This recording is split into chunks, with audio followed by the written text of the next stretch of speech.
Joy Behar was trying to say that I believe in dragons. This guy, Joe Rogan, who believes in dragons. He said, I checked it. I checked it. I checked it. And the lady goes, did you double check this? She goes, I checked it. He believes in dragons. Did you triple source that? Yes, I did. When you're worried about losing your job and you're worried about podcasts taking over and who's the source of news, and we said Donald Trump is Hitler, but half the country disagreed with us and he won, and this is and Joe Rogan believes in dragons. So Joe Rogan finally responds to Joy Behar saying that he believes in dragons, and his response is absolutely hilarious. He goes in on her. And after spending $1.5 billion in 100 days, only to lose the election in embarrassing fashion and end up $20 million in debt, Kamala Harris is considering running for president again in 2028. But before we get into the video, make sure you guys hit the like button, make sure you subscribe to the channel if you have not already, and turn on those notification bells so you never miss a video. But now let's get into this. So before I show you guys Joe Rogan's response, I'm gonna play the clip from The View of Joy Behar trying to slander Joe Rogan as fake news and saying he believes in dragons. Watch. But I think that that's why people like our show, because they know that we are checked by ABC News. But We're checked by everybody. Yeah, I mean, if we're wrong, we have, you know, the legal note here. The human legal note? But we went from Walter Cronkite, basically, to this guy, Joe Rogan, who believes in dragons. I checked it. He believes in dragons? He believes in dragons. Did you triple source that? Yes, I did. And he also thinks that dragons, like, I guess, like dinosaur type of animals, roamed the earth when people did. So this is the type of really, really bad information that's going out there. So after claiming that somehow The View is a factual source of information because they're double-checked by ABC, she goes on to make a claim that clearly wasn't checked by anybody because it was totally out of context and not true in the slightest bit. But here is Joe Rogan's response to what Joy Behar said. It is hilarious. Watch. I had to read the thing about The View because I just thought it was funny. What's That's The the View? only reason why I read that about me. Dragon lover. Joy Behar was trying to say that I believe in dragons. Wait, what is this? I just She heard said, about I checked it. I checked it. And the lady goes, did you double check this? She goes, I checked it. He believes in dragons. Should be like, you think they lived Sasquatch, alongside bitch. of people? This is the most important part. This is right after she was saying, we are run by ABC News. You should trust us, not Joe Rogan, who believes in dragons. So she by saying we should trust them because they're double checked by ABC News, and then making the stupidest fucking statement. Like you didn't listen to what I said. So yeah, it's completely hypocritical that right before her statement about Joe Rogan, she says that they're factual, they're checked, they're reliable, and that's why you should believe the things you hear on The View. And then immediately afterwards says something that's incorrect and could be easily fact-checked. Like, this show is exclusively known for fear-mongering, lying, being racially divisive at every turn. And Joe Rogan doesn't even claim to be a news source. He just talks to different experts in different fields and typically will have some sort of philosophical what-if kind of conversation pertaining to what that expert knows. So in that particular conversation, he was talking to a wildlife biologist, and they were talking about how cultures from all over the world, all different continents, all had some sort of consistent depiction of a dragon. And if it's possible that maybe it could have been misinterpreted as a giant alligator or something of that nature. But nowhere was he saying, especially declaring with any factual evidence, that dragons existed and that he believed in them. Now here's him giving the context of that conversation, which Joy Behar could have easily checked or had ABC check since she wants to tout that as some sort of incredible failsafe, but she didn't because she wanted to try to slander him as some conspiracy theorist, far-right platform that just pushes misinformation and shouldn't be trusted. Watch. My position is it's probably crocodiles or some big Komodo dragon or some big lizard that did kill people. Touched one. And so people fought them with swords and shit, and they came back with a story, and then the artist drew it.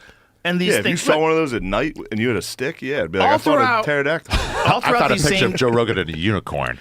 all throughout these same time periods, there's been giant lizards. All throughout these same time periods, there've been Komodo dragons. There've been crocodiles. Have been here for fucking 100 million years or whatever they've been for. Probably money. more. So the idea that people didn't encounter giant reptiles is stupid. And then there's the other thing is like people were really bad at describing things that they'd never seen before. So if you're Yeah. a European traveler and you go to the Nile River and you see a fucking crocodile, See a like, what crocodile is that? take a guy. Yeah, what is that? You go, "What?" The whole point of the conversation about dragons wasn't to find out if dragons are real or not.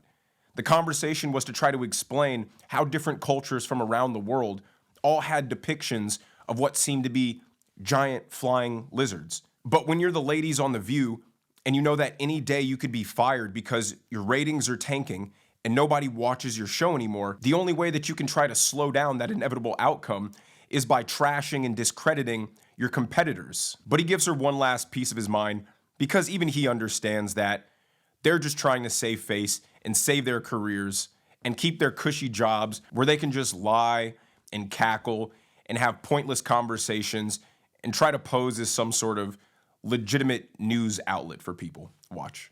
When you're worried about losing your job and you're Yeah. worried about podcasts taking over and who's the source of news and we said Donald Trump was Hitler, but half the country disagreed with us and he won and this is fucking great and Joe Rogan believes in dragons. It's just frantic. It's Bro, foolish. if you I just want to say for the record, I have no hate for Joy Behar. If I saw her, I'd give her a hug. I don't care. I'd probably say the same thing about me if I was her. It's no big deal. I don't care. But it's a silly thing to say and it undermines your own personal credibility. Yeah. If you say we're so good because we're supported by ABC News, and then you say Joe Rogan believes in dragons in the next sentence. And no chance she comes back and goes, oh, guys, I was wrong. No Somebody told me the chance. wrong If shit. it was Literally all she did was shoot herself in the foot with that comment. And if you were a flourishing television show, it wouldn't matter as much. But when you're on your deathbed, any little thing, any little trip and fall could be the end of it. But speaking of someone shooting themselves in the foot, Kamala Harris had a horrible campaign run. She just spoke for the first time since her embarrassing concession speech when she was talking to staffers in a video where she clearly appeared to be drunk or high or both or all of them at the same time. I did a video on that. You guys can check it out if you want to. It is hilarious. It is insane. But after that embarrassing blunder, losing $1.5 million, ending up $20 million in debt and getting completely swept in the election, somehow the Democrat Party thinks that having her run again is going to be a good idea. Listen to this Democrat strategist on MSNBC talk about what he thinks the future holds for Kamala's political career. Watch. What else can you report, I should say, about what the vice president is planning to do as a second act? You know, first, she has to decide what to do, right? What we know is that over the holidays, both Thanksgiving, when she was in Hawaii, and then wherever she ends up going, spending time with family for Christmas, those are some of the conversations that they're going to have, both with family and senior aides and advisors.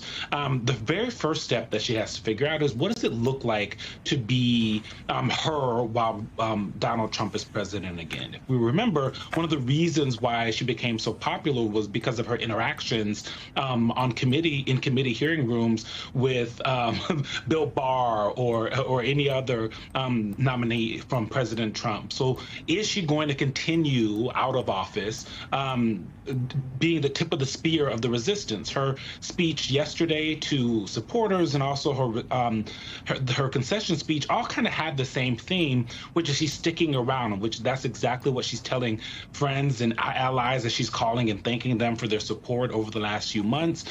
So that's step one. Then it's deciding what does the next part of her future look like? Is it political? Does she go and run a think tank? Does everything on the table?